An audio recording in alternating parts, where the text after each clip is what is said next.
He's a Reddit bro, likes to edit posts, and he starts to gloat when he gets the most of votes or likes. Yeah, he's really hyped, really psyched, cause the crowd is really tight and the work is really light. His training plan is the first thing your eyes see, cause he's got more follows than my boy Eric Icy. Opinions on Magnus, Hans, and Karyakin, who cheated who, which engine did he hacking. He got blocked by Short, ignored by Dvorak, but he can't be wrong, he scored a like from Truan. He's got lightning attacks on GM blunders and gaffes, true not over the board. It's only the other chat, still his 7-year plan ensures the last laugh. Distractions detract from any actual actions. Excuses are useless, he rues his inaction. Awaits satisfaction, the status of Magnus. He bought 50 books and opened up 10. Fools ought to read Psalms, not my system. He's got 30 alt accounts on every site around. Chessable courses keep looking cheaper by the pound. He got 22 databases and 36 engines, 25 chess sets, and a massive clock collection. He bought merch from Gotham, Bra and Naka, but his game history looked like some chess copy pasta. A GM coach that he don't listen to, and if you think it is, then yes, my friend, yes, this is you.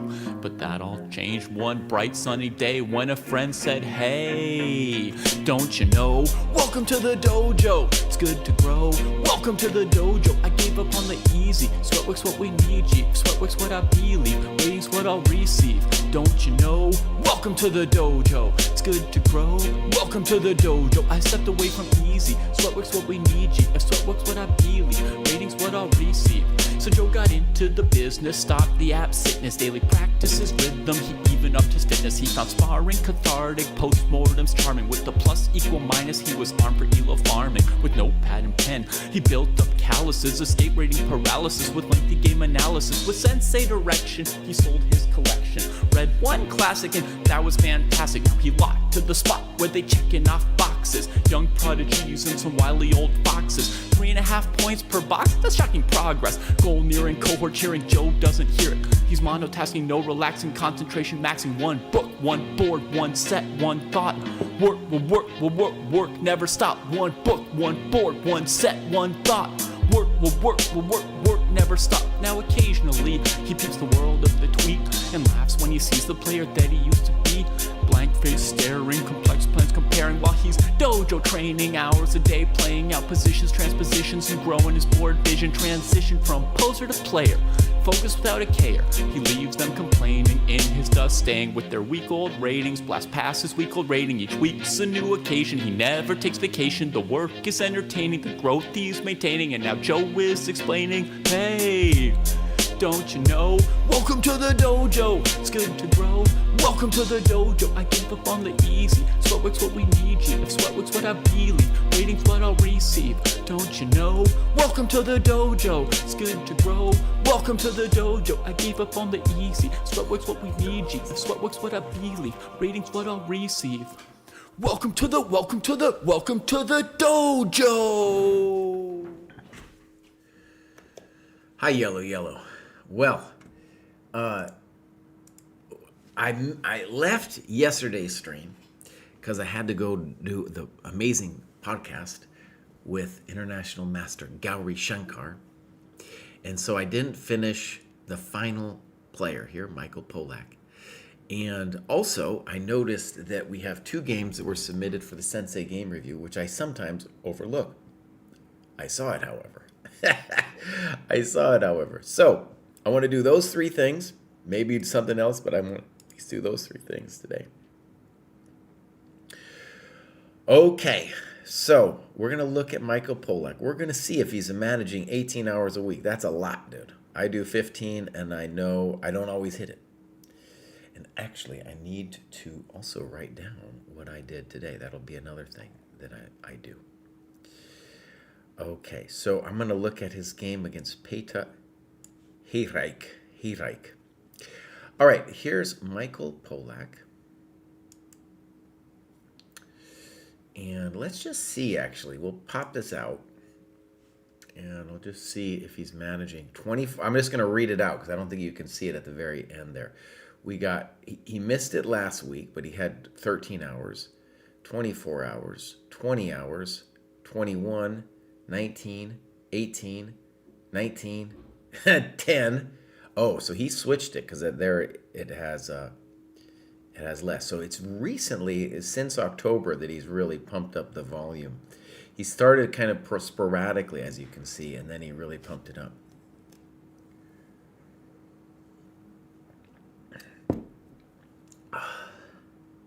Now, when you say Michael is you, you're this guy, dude?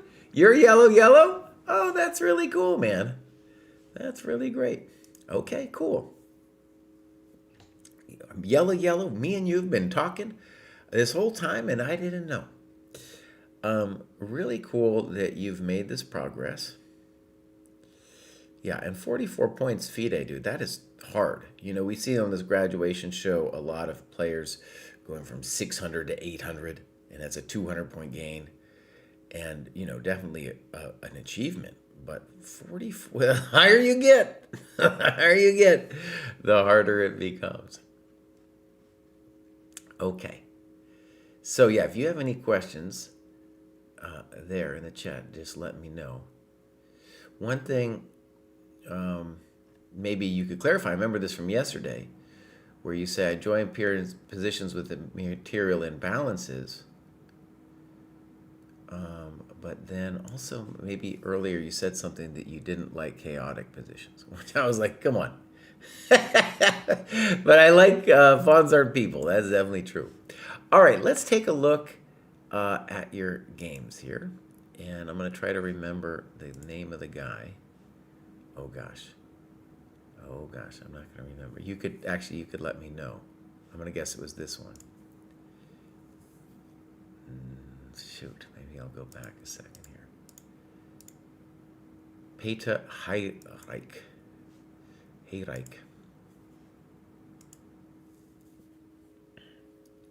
So not in here, right? No. I goes this one. Boom. There it is. Cool. All right, let's see if we got some time graph. We do. We're going to call this, it's a little bit old school. You get 30 extra minutes.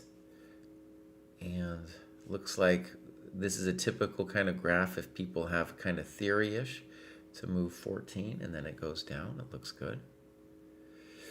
All right. So let's pull this up.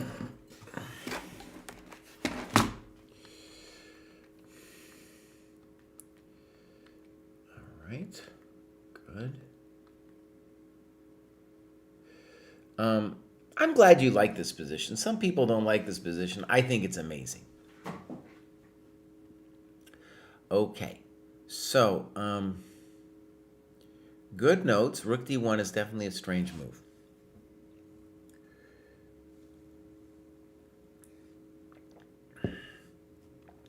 Okay.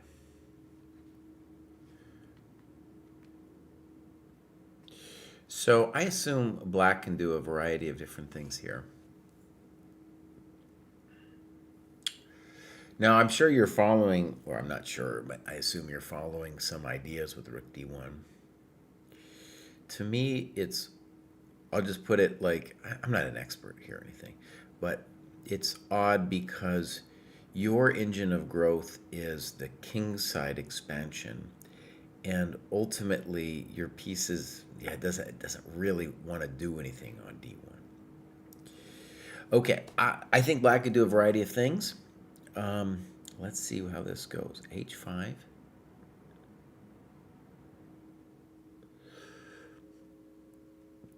You played bishop f4. I have a feeling that's not your only move either. Both sides are thinking a little bit now.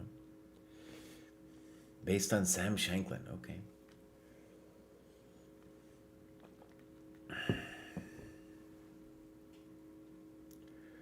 Okay.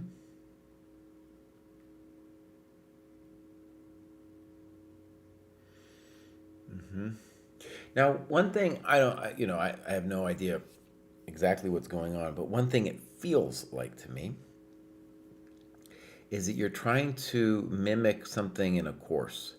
And so the engine is probably what's dictating what's in Sam's course. And Sam would have his own ideas too. But already it looks very inhuman here. Yeah. All right. A5. And now bishop g5. And this kind of shows it, because now you're at 8.5 minutes and you're like, dude, I don't know what to do.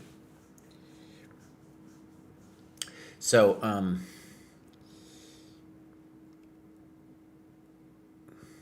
let's see. This is your other variation.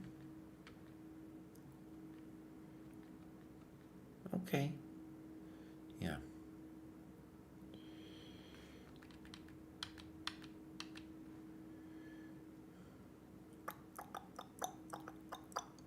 Fair enough. Oh, he's black, dude. Come on, Cry. So I think thank you for telling me that. Um, there's something about the way you inputted it that gave it as white on the bottom. Normally it would be black. You're absolutely right. Okay. So, good. Yes, your opponent is doing some weird shit. Okay. Very true. All right, now he basically loses his mind and plays bishop g5. I don't know. He doesn't know either. He doesn't know. All right, rook d8. b3. I'm not a huge fan of b3. He isn't either, because he spent 14.5 minutes on it.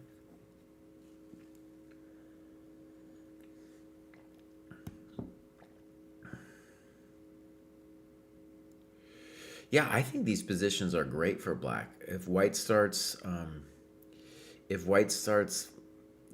fiddling like they have been, yeah, you're gonna get a great position. Okay, I think I'm down with what you're doing here. And poor white needs a plan and just does not have a plan here. So they're starting to crash in terms of time too on the clock. Now you play knight e7. Seems reasonable, freeze your rook and stuff. Yeah, I don't know. I would say you're a little bit better here. All right, so now dude played knight c4. Feels a little desperate.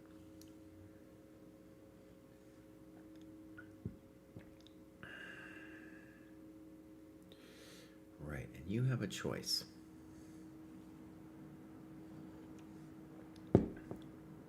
I guess we'll say this is your first big think of the game with b6. Maybe you had another thing, but the 15 minutes, honestly, you could argue that's too long. I think, but yeah, that's too long, and it's fun. It is a hard decision. I will say it is a hard decision, but ultimately, the reason it's too long is it's a intuitive decision, right?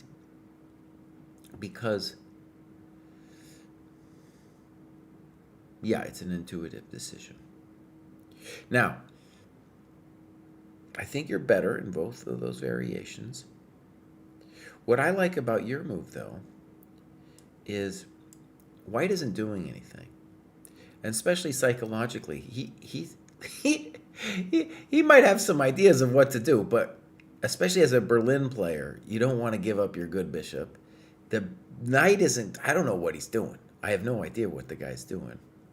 And we could still take on c4 later. And as you write, we might have to play c5 and b6 anyway if we take on c4.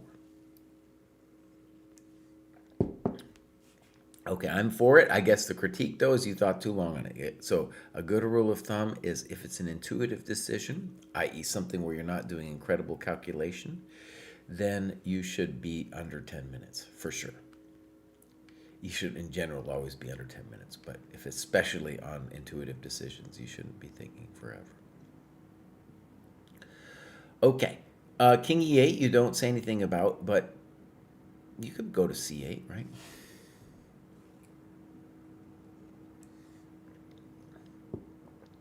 I don't see any particular reason not to go to c8.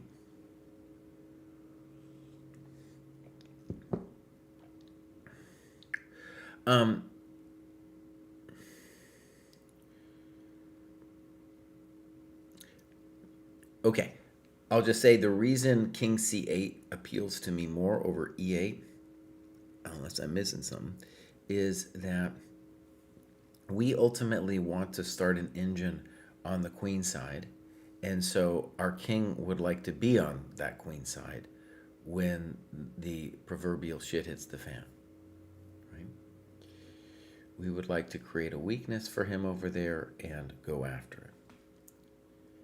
He wants to go the king to e6. Okay, I understand what you're saying. King e8. Now, the problem here is for white, really. One of the reasons I like that you didn't take, even if you, in the analysis, decided that you should have taken, is the guy has a real problem. I have to allow yellow's chat because he said something about the F pawn. Whenever you say the F pawn, Twitch doesn't like it. Right, because white has no idea what's going on. No clue. And white has zero clue about what to do in this position. And if I was him, I would also have a problem. I don't know what he's supposed to do either. This doesn't look right. I don't know where he's going.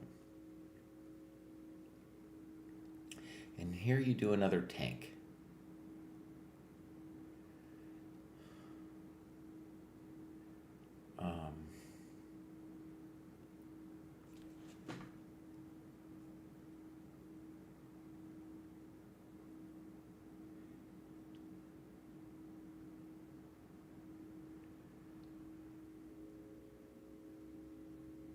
I need to understand something, actually.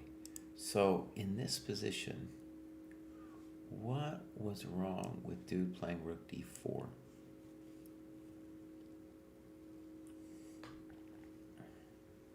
Isn't that kind of what he should have done? Rook d4?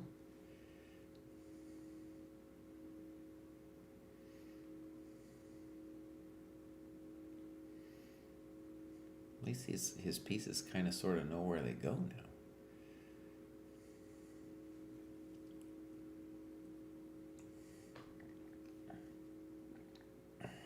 Yellow's talking about knight g6 here. But all I'm saying is the rook wants to be, I think, on a square like this on e4. I don't have to put it on e4 immediately. Maybe I do. I don't know.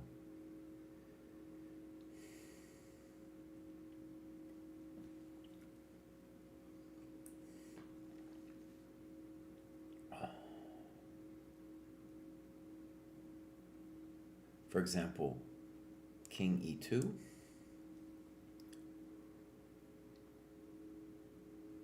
And just with the basic point that if you do this to me, at the minimum I have that. Maybe I have something else, but at a minimum I got that. Also, I don't understand knight e3. Why you put the knight on c4? I don't know why you put it on c4, but it seems like, it's there to prevent or make difficult b5, to protect the pawn. Why not? Anyways, rook d4 looks like the better move to me.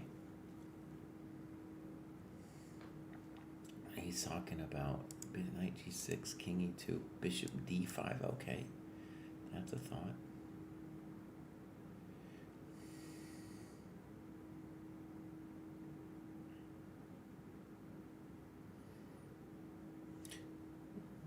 Probably play king e3. And if bishop f3, I'd think about gf anyway. And I don't think you can do this because of here and then pawn. Yeah. Anyways, I'm just trying to make sensible moves for white. I don't understand knight e3. c5, I like this move. Again, too long, but I like the move. Also, just on principle, you're supposed to put your pawns on the opposite color of your bishop, so that all looks good. Yeah, I like that a lot. I like it better than c5 because the knight on e3 doesn't know what he's doing. He has no clue what he's doing. Rook e1, oh, that's weird. Now, you're right that if we're going to wonder about knight e3, it would be this move because at least here he has an idea. Let's see what this variation goes on.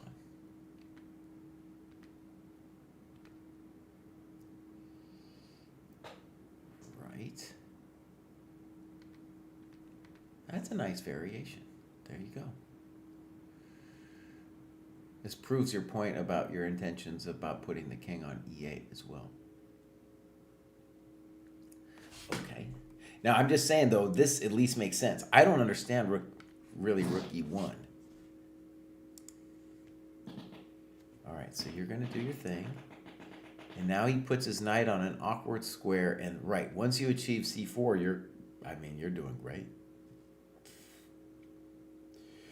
It's a good pawns are people moment because white was obsessed with defending his pawns instead of thinking about basics like preventing you from playing c4. All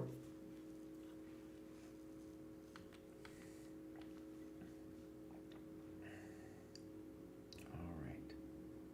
King e7 is a beautiful move. King e1. Knight b4. This is a great game, dude. This is fantastic. King e1 isn't... I guess I don't understand why he doesn't go e2. Okay. King d2. c5. Nice move. Ah, it's beautiful. That's really nice. It shows all of the ideas of the Berlin here, where you're just cranking him here with your bishop and his weakened pawns.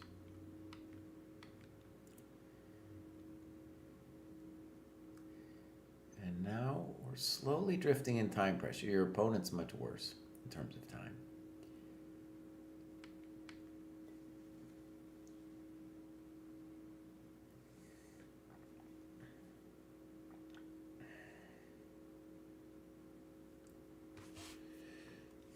I spent the most time considering this.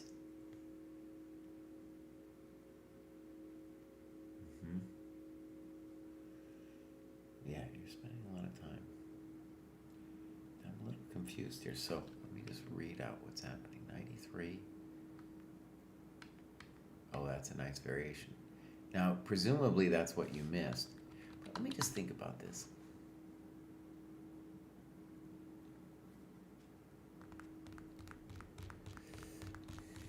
Okay, I want to just say I'm a little confused because, at least for myself, I don't understand what the virtue of bishop a6 is over bishop d5.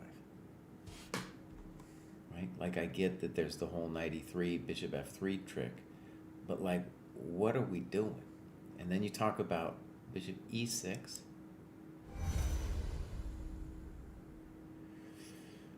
$11. Thank you for subscribing. Okay, I like your move. Maybe too long. And then bishop c6. So I thought that was your intention, bishop c6. But let's see why you didn't do it.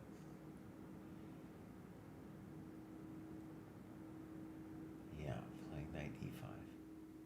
And someday you might take on a4 because c3 followed by takes the knight. You got the pawns.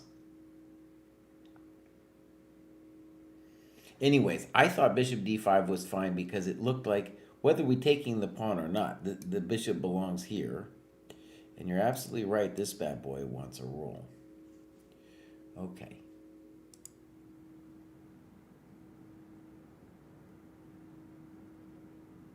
So, honestly, I want to say, until this move knight c6, I think you've played super GM level chess, dude, and you're like understanding the position. This is the first one where it looks like a nasty move. Yeah.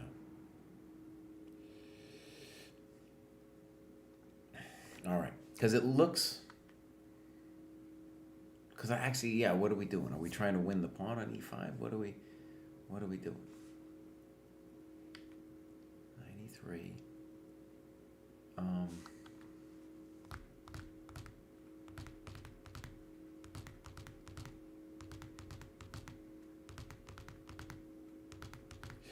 Wait a second.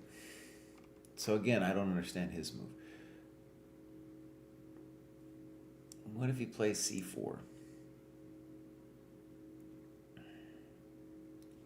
We can't really, I don't think we get to do anything special here. Because knight e5, we pin and win.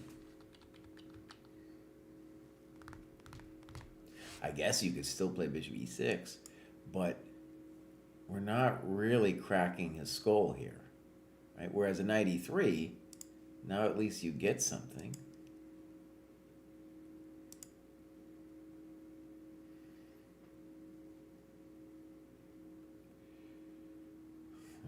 Okay. Yeah, now you're better.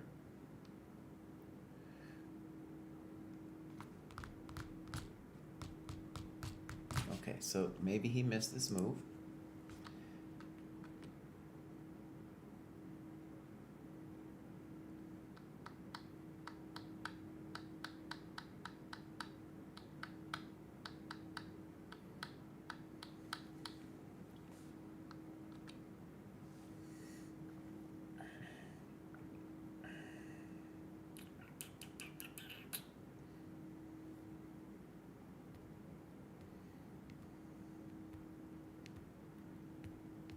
Okay, I just want to say, also, I'm not, maybe white's better. I kind of doubt it, honestly. So let's say we say check, and I don't know where he goes. Let's just put it here for a second. We can change his mind. Let's go g5. And then if he says check, we'll go like here, and if here, we're going to think about this move. Now, I don't know exactly what's going on, but I think I want to be black because I got these ideas here. I got some, I'm talking. I got something to say. I got something to say. Yeah, so I still believe in your position, even after knight c4. He snips. Okay. Okay, that's a nice pawn to have. Good chess. Now we're just much better here. And now you lost your mind with rook takes e3.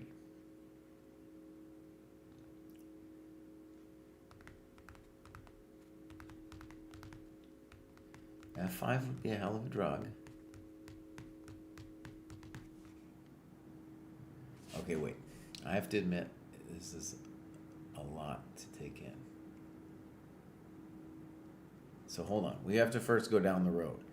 So boom, boom, boom, boom, boom.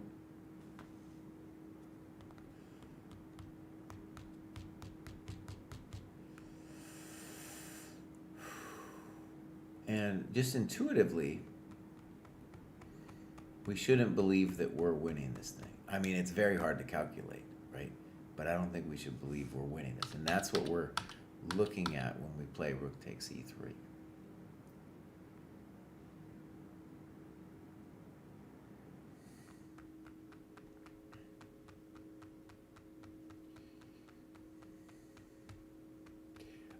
Also, I don't know if there's an also.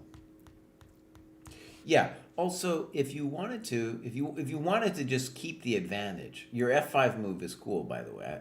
I mean, I'd have to think more about f5. But if you just wanted to hold the advantage, like rook e6, oh, you have that here. You talk about rook f4.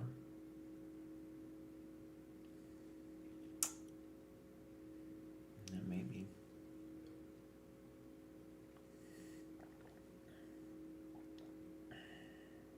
Nah, I don't know about this though. Let's say we check him. King b5. I don't know, play that. No, you're right. That's not so easy. Well, wait a second. King b5. I still don't understand. We're up a pawn. We're up a pawn. We got to be doing good here. We're up a pawn. Anyways, what am I saying? I'm saying this move where you go for it involves hectic calculation, right? And so, right, and you're saying you missed this move. Okay, I mean, it's fair. It's fair. Things like that happen.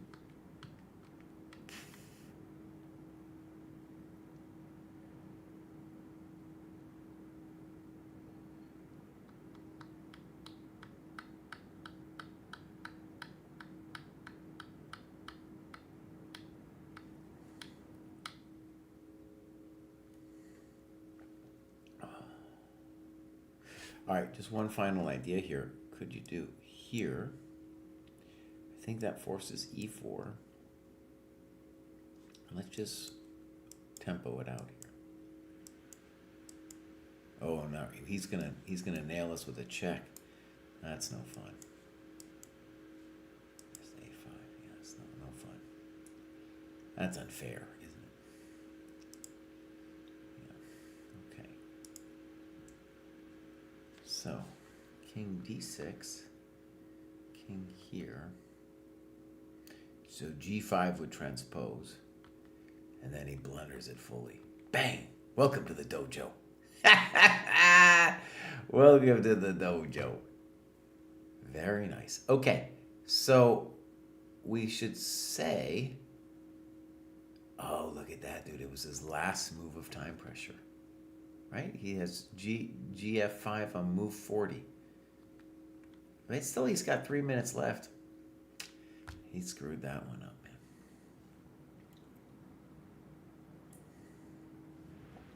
Yellow, that was a great annotation, dude. That was beautiful. Yeah.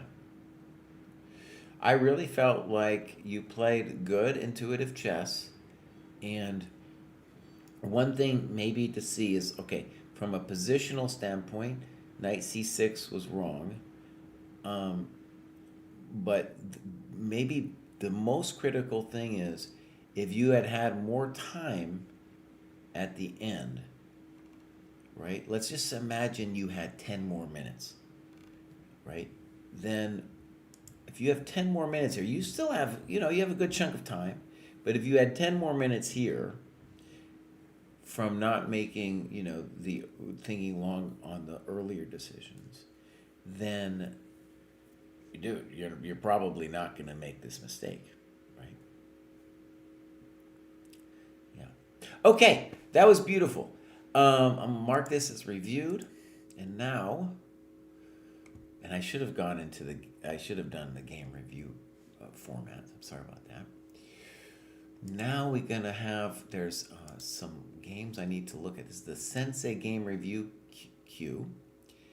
And so this is Curtis Jones. We're first going to go take a look. And by the way, Curtis, if you put this in there a long time ago, dude, and I didn't notice it, I'm sorry. It's, that it needs to be a little better with that notification.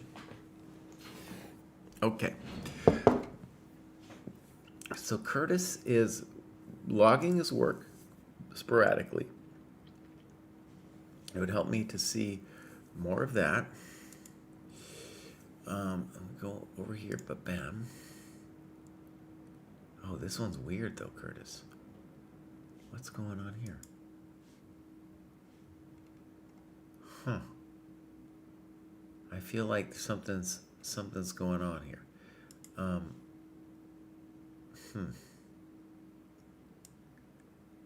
Review requested 925. Oh my God, I hope he hasn't had it in there for so long. Oh no. So I don't understand what he wants me to look at here. Something happened. Let's go look at his other game. All right, so here we go. A little bit. It's a little bit light on the annotations. 72 hours, so maybe a daily game or something. All right, let's take a look. Again, Curtis, I can see that you submitted it. Well, yeah, dude, you submitted it ages ago, and we dropped the ball. So I'm sorry about that. All right, all good moves so far. This is a very aggressive move from White. Good move. Good move. And now we have a very interesting position. You could do other things, of course, besides c5. c5's okay. And before we go further, we just want to say the dynamic of the position. You are up a gazillion tempi, but in return, and by tempi I just mean White owes you a lot of time to get their pieces out. But in return, White has this beautiful unopposed bishop, and he's got an extra pawn in the center. Okay. So this move is a big mistake positionally. Queen takes d5 because it's enabling this e4. And I would even say that white's probably got a bigger than small advantage. You said a small advantage. So when we make a mistake like that, we want to write it out. And knight d5 I also don't think is correct because after defending this coconut, white is going to pop you with e4. Like knight d5, bishop d2, and then e4. So I think pretty sure the correct move is e takes d5 with an interesting position. Okay, so queen d5, e4. Now, something I want to stress is where you are at in your chess, you know, and the 900 to 1,000 level. This is a big deal to lose a tempo, but it's not the end of the world. What's going to decide your games is going to be people hanging material, right? All right, so here we go. Queen d8, bishop c4.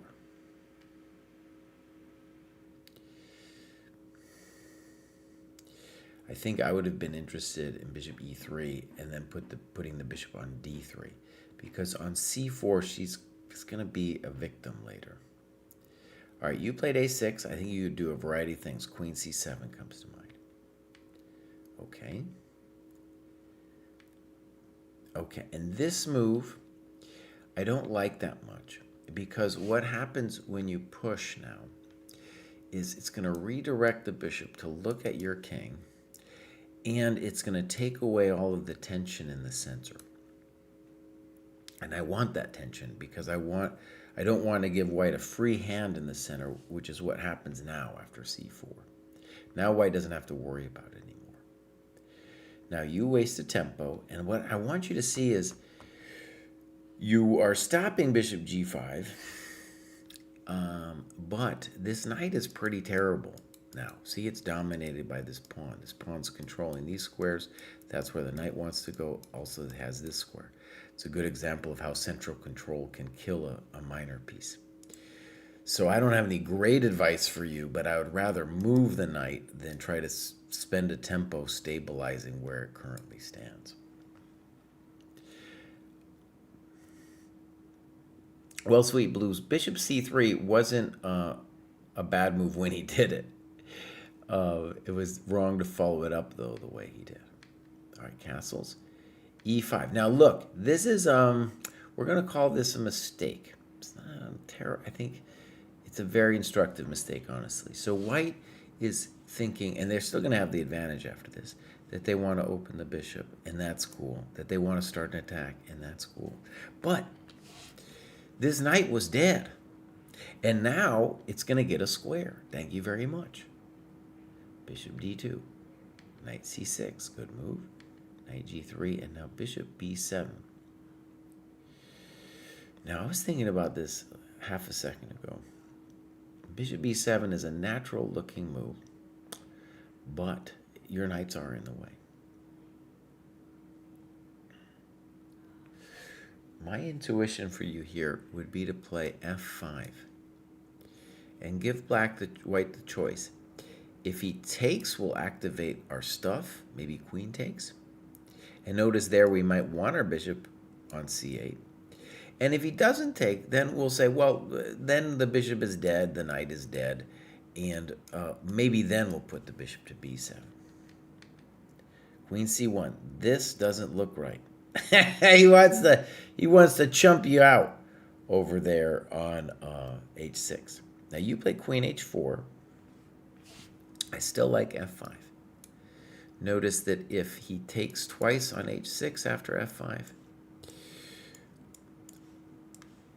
Our Lady can now come to the defense of the king. And this pawn really knocks the white pieces out of messing with us. All right, f4. This is a very typical pawn roller situation that he's got going on. I think you need to play f5 to stop it, to slow it down. Knight a5. f5, good move. By what, your opponent? Good move. All right, and now queen b1, which I'm not sure I understand.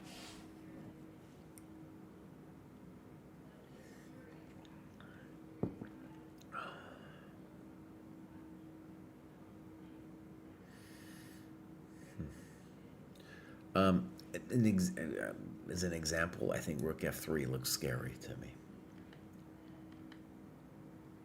Now notice what you're doing. You have moved all of your coconuts away from the king side of the board. So now he's got a full hand on that side, and I think finds a very nice move here, bishop d1. Very nice move. And you're going to hang your queen here, but I think it's gone. I think it's officially toast because queen g6, you're getting nailed by that, right?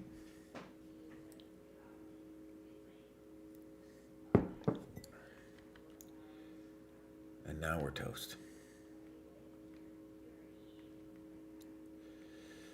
Yeah, unfortunately. Your opponent's playing pretty reasonable game, by the way. Yeah.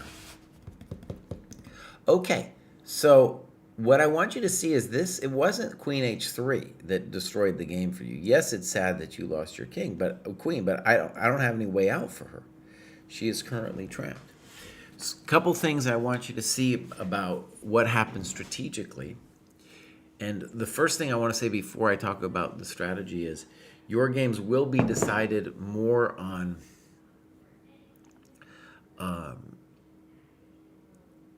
blunders rather than strategical thinking. But your opponent, after wishy-washing a little bit, did eventually find the right strategical plan here. Okay, so how this plan got enabled by you giving him that e4 square, and then by you moving your pieces away from the king side. So a good way that you can think of defense and attack is to think about force count. So when you move your coconuts away from the queen side, right? Over here, you were all the way, where were we here? There was some point where you were way out over here with knight b6, right? You were way out, and it makes sense that something terrible is going to happen because white has so much power, force count, against your king. Right? All these beautiful things they've got going on. So that's generally when the attack is going to succeed. So I want to say I'm sorry. It took forever. I'm sorry it took forever. We're going to try to be better with these game reviews. We thought when we instituted the game reviews, they'd be more popular, but they just aren't. So I just noticed that recently, that they were, that we had some up there. So I'm sorry about that again.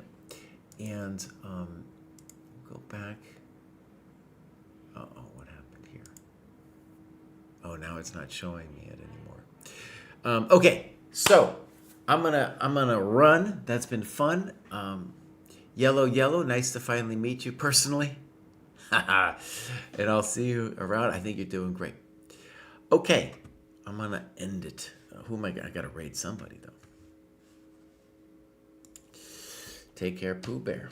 All right, let's raid GM Conti. That guy was supposed to come on to our show. I would love to come to the Czech Republic. I played Pardubice in 1995 or something, That's when I played Pardubice. That was a fun tournament. All right, bye, everybody.